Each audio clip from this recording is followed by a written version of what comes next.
According to CRPC section जो 441, 2, 3, 4, 8 और जो 453 आपने लगाया है, police man is not permitted to display his gun and forcefully enter in any citizen home. तो आपकी यहाँ पे ये प्रैक्टिस है, आप लीड कर रहे हैं और आप समझते हैं कि शायद लाहौर पुलिस सिर्फ आप है। आप ये बताएं कि जो घरों में छापे मार रहे हैं, अगर एक मजिस्ट्रेट के घर में चलेंगे उसमें आपका नाम ले रहे हैं, वो डीएजी ऑपरेशन से बात करें। अगर एसएचओ ने गलती की है तो सुपरविजन तो आप कर रहे थे, आपने उसको भिजवाया। क्या आप भी इसमें रिजाइन करेंगे या अपनी जमानत करवाएंगे? सर बिल्कुल, मैं आपकी बात, जो आपका कंसर्न है मैं उसको समझ सकता हूं और ये क्वेश्चन किस एंगल से आ रहा है उसकी भी मुझे अच्छी तरह पता है। लेकिन इसमें बात यह है कि अगर जज साहब को ये कहते हैं, अगर जज साहब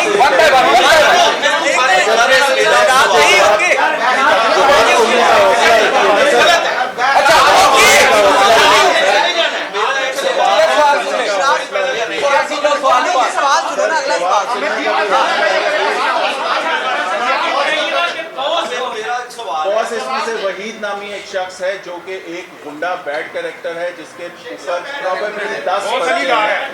उन पर्चों की वजह से एक दफा एक बंदा लीगल सिस्टम से होकर आ चुका है। ये छुपा रहे हैं उसको, गलत बयानी है।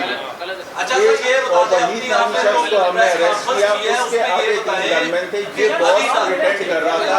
जो लड़की को तस्वीर दिखाई गई, लड़की ने तस्वीर देखी, पहचाना और चीखें मारना शुरू कर दी।